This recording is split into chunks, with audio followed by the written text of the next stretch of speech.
Hello and welcome back. So today I got home from work and I reached in the bucket of locks that I got from Bill Bacardi. Thank you again, Bill Bacardi, for all these awesome locks, man. Just absolutely appreciate everything, all that you do, man. But this time I pulled out a challenge lock, pinned by Bill Bacardi. It's BB38, which is Bill Bacardi 38. It says it on the key and on the well, everywhere actually, number 38 Bacardi. But at any rate, key works absolutely smoothly, perfect, and oh, it's a little sticky going in and out, but look at that bitting. Oh my gosh. Yeah, that is definitely a Bill Bacardi lock.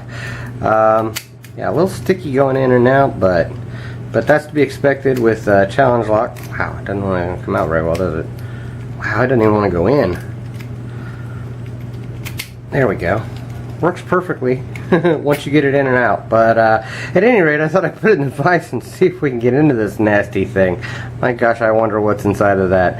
I'm guessing some definite threaded chambers with the way that was sticking, trying to go in and out. But we're gonna put it in the vise and see if we can get into it. Oh my gosh. Haven't picked one that was that sticky in a while, so this should be a interesting pick. Get in the vise here. Let's make sure it does work with the key. Yeah, there we go. It works just fine, and it is locked back up. And you know what? With that bitting, yeah, that's some crazy bitting. I'm just gonna go ahead and start with my divorce diamond because I know I know my gym can't reach all that. So let me grab my divorce diamond, and I think I'm going to use the tensioner that I got from West Coast Picks, top of the keyway. Should work. You know, that's a little loose. Hold on. Yeah, it's definitely that one. We'll be alright. We'll use that. Let's zoom in just a touch for you guys. There we go. And I will do what I always do, which is start in the back of the lock, even though I'm starting with this divorce diamond. Pull forward and search for a binder. Okay, 2. Okay, I got to click on him and slight rotation. Now it feels like 4 is down. Counter. Nope.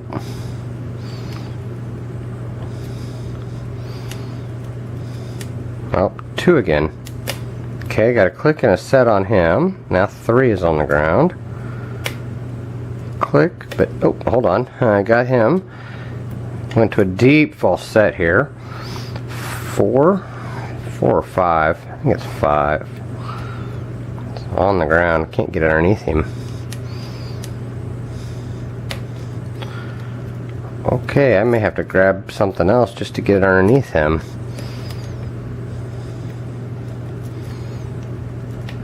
Okay, well, let's check everybody else first. Make sure I'm not missing anything. Nope. Haha, there, I touched 3 and it went. Good thing I didn't squeeze underneath 5. I bet that's an overset trap. Well, she is picked.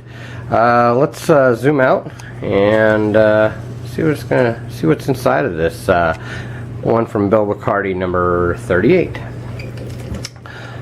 He's making some awesome challenge locks, beautiful pins by him, and just all around great challenge locks, so lots of fun to pick, as that one was. Let's open her up and see what he put inside. Okay, let's zoom you guys around here. There we go. Let's put this in here and this up here. Get that key out. Alright, I have a Schlage tool, and this being a Schlage, I should be able to use that. I do have a key, but I don't want to lock it back up, so I'm going to hold that core while I turn this, and it should just come right off, just like that. Perfect. And that comes out along with a spring, usually. There it came out. And it is a challenge lock, so we are going to shim it. There we go. Wow, the shim doesn't want to go in. There it goes. Yeah, there's definitely something T-pinish in there. Something that it didn't want to go, the shim didn't even want to go in. Take a follower, make sure the pins are up. They are. And there we go. And it is a 6-pinner. And as you can see, look at that. Number 6 is all the way to the top. And I told you it felt like it was all the way on the ground. Yeah, there it is. That is an overset trap. There is no, it's not even engaged at all. Oh wow. Oh, hello. That's interesting. That would explain it. All right. It looks like it did need to be picked, but apparently that's interesting. With the key not in at all, you don't have to pick number 6 because 6 is right as shear. Put the key in. That is actually part of the, it's a T-pin that was in 6, a serrated T-pin in the upper chamber. So apparently I didn't have to pick pin number 6. Huh. Okay, well, we're going to put him in 6, and 1 was dang near an overset trap, 2 was all the way to the floor, 3 was a little higher, 4 was all the way to the floor, 5 was a little bit higher.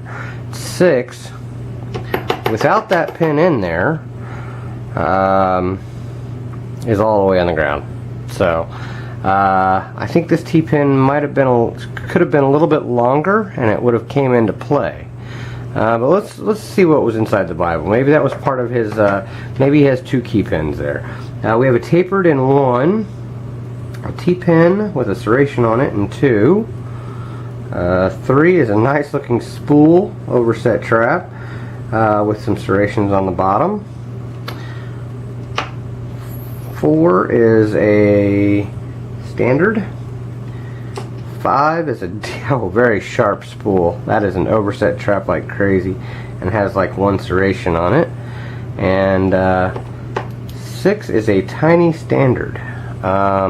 Looks like we had threading in, hold on, there we go, focus, threading, make sure I'm zoomed all the way out. I am.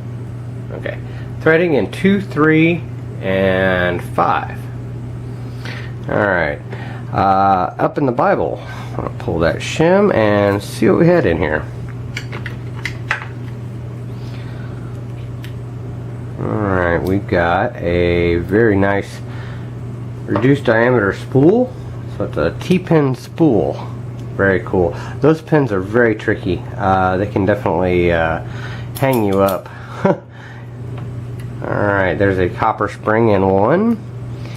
In 2, we have a barrel serrated or barrel spool, kind of like an ASA pin. Yeah, there you go. You guys can see that.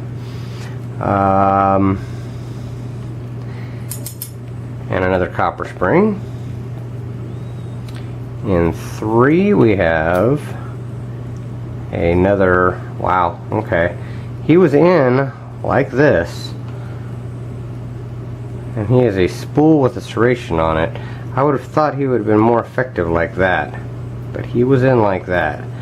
Alright. And another copper spring. In 4, we have a T-pin. Nice looking short T-pin there.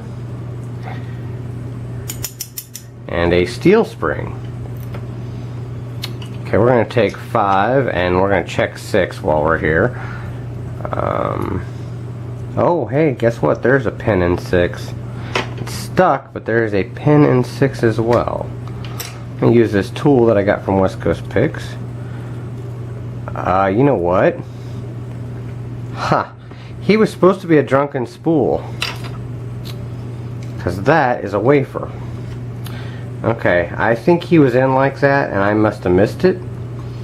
But he was a drunken spool. The only problem is the top of that T-pin needs to be a little bit longer for that drunken spool to be effective unless somebody picks it. I mean, if you go in and automatically pick 6, if it had bound right away, And then we have another barrel spool there in 5. But yeah, let's go ahead and dump that last spring. It's a copper. Shoot. Well, there you go. Let me grab that real quick. There we go. In the Bible, it does not look like, I didn't see any threading or anything going on. I'll double check. Yeah, no threading, all smooth up in the Bible. So we had threads in 2, 3, and 5 on the plug, which he had a serration on that, a couple serrations on that, and a couple serrations on that. So that works out well in the plug. In the Bible, though, 6 is the only one that's got me kind of confused here. I'm sorry to take up a whole bunch of time, but I kind of want to check this out. If that was a, yeah, he would have been like that. That's what he was. But then that wafer would sit on top. If that T-pin that made up the drunken spool would have sat a little bit taller, because right now it's right at shear. If it had sat a little bit taller, it'd be a lot more effective.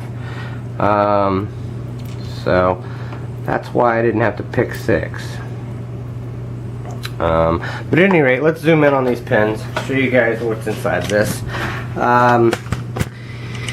Alright, in 1 I had a tapered key pin, in 2 I had a T-pin with a serration on it, 3 was a nice looking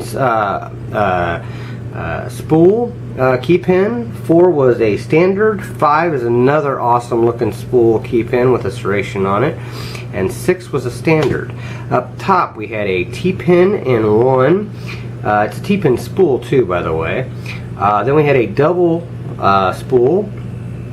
Then we had a double spool with serration on it. Then a T-pin in 4. In 5 we had another one of those double spools. And then in 6 we had a drunken spool. Up top we had a copper, copper, copper. In 4 we had a steel, and then 2 coppers. So that was what was inside of this lock from Bill Bacardi. It's BB38. Thank you, man, for sending it. Thank you guys for watching. Thank you for your time, and well, don't break the